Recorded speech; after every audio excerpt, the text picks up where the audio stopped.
మాధవి శ్రీనివాసులు జంగలపల్లి. ఎక్కడ, ఏ జిల్లా? కడప జిల్లా సార్. కడప జిల్లా. పెళ్ళి ఎంతకాలం అయింది మీకు? 12 సంవత్సరాలు అయింది. పిల్లలు పుట్టట్లేదని చెప్పి మన దగ్గరికి యూట్యూబ్ చూసి వచ్చారా? యూట్యూబ్ చూసి వచ్చారు. ఇక్కడ మన టెస్ట్లు అవన్నీ చేయించుకున్నారు. చేయించుకున్న తర్వాత ఎన్ని రోజుల్లో మీకు ఇక్కడ ప్రెగ్నెన్సీ వచ్చింది మందులు వాడాక? 4 months 3 times టాబ్లెట్స్ వాడారు. 2 times 2 నెలలేమో క్రిములకు వాడారు, ఒక 2 నెలలు హార్మోన్లకు వాడారు. తర్వాత ఇక్కడ ట్యూబుల్ టెస్ట్కి ఇంకా వద్దాం అనుకున్న లోపల ప్రెగ్నెన్సీ వచ్చింది.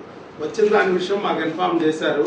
కరెక్టా కాదా, ప్రెగ్నెన్సీ కన్ఫామా కాదా తెలియడానికి అక్కడ ఒక బ్లడ్ టెస్ట్ చేయించుకోమన్నాం. యూరిన్ టెస్ట్తో పాటు బ్లడ్ టెస్ట్ చేయించుకోమన్నాం. ఆ టెస్ట్ చేయించుకుంటే 5 దాటాలన్నాము. దాటింది చక్కగా. ఎంత వచ్చింది? బీటా ఎస్సీజీ 8364 వచ్చింది కన్ఫామ్. మరి స్కానింగ్లో కూడా చూపించమన్నాం. స్కానింగ్లో కూడా చూపించుకోండి, ఒకవేళ ప్రెగ్నెన్సీ ఉందా లేదా అనేది స్కాన్లో కూడా తెలియాలి అని చెప్పాం. ఈ స్కాన్లో కూడా చేస్తే స్కానింగ్లో కూడా గర్భసంచిలో ఉంది, ట్యూబుల్లో కూడా కాదు, గర్భసంచిలో ప్రెగ్నెన్సీ వచ్చిందని చెప్పేసి వచ్చింది. చక్కగా ఇచ్చారు అక్కడ రిపోర్టు. మీకు తెలిసిన స్కానింగ్ సెంటర్కే వెళ్ళారు, అక్కడే తీయించుకున్నా కూడా వాళ్ళు కన్ఫామ్ ప్రెగ్నెన్సీ అని ఇచ్చారు. ఇప్పుడు ఏంటంటే బాధ, ఇంతకుముందు లాప్రోస్కోపీలు చేసిన రాని ప్రెగ్నెన్సీలు మరి ఇప్పుడు మనకు వచ్చినా కూడా నిలబడదోనని భయం. మరి ప్రెగ్నెన్సీలు అబార్షన్లు అయ్యే అవకాశం ఉంటుంది. క్రిముల వల్ల ఈ ప్రెగ్నెన్సీలు రావు, వచ్చినా నిలబడవు. ఒకవేళ నిలబడినా అవకరాలు వస్తాయి. గుండెల్లో హార్ట్ బీట్ ఆగిపోవడం, లేదా అవకరాలు రావడము, 2వ నెలలోనే చనిపోవడము, లేదా 6వ నెల 8వ నెల వచ్చిన తర్వాత కూడా కడుపులోనే చనిపోవడము, ఇలాంటి సమస్యలు జరగకోకుండా ఉండడానికి ఏ క్రిముల నుంచి అయితే గర్భసంచిని కాపాడామో మళ్ళీ అదే క్రిముల నుంచి మళ్ళా మన బిడ్డని కూడా కాపాడుకోవాలి. దానికి సంబంధించిన మందులు తీసుకెళ్ళాలి అని చెప్పాము.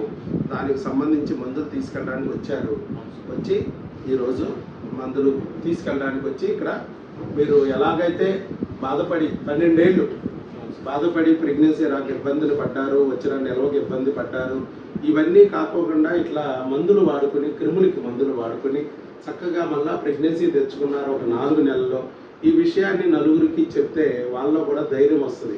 చాలా మందికి ఎందుకు ప్రెగ్నెన్సీ రావటం లేదో అర్థం కావట్లేదు, వచ్చినా ఎందుకు నిలబట్టలేదో అర్థం కావట్లేదు, నిలబడినా ఎందుకు అవకరాలు వస్తున్నాయో అర్థం కావట్లేదు.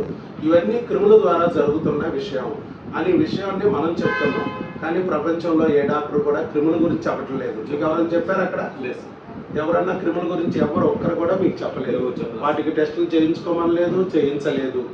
మరి మనం చేసాము, వాటికి మందులు వాడాము, కరెక్ట్గా 4 నెలల్లోనే ప్రెగ్నెన్సీ తెప్పించాము కదా.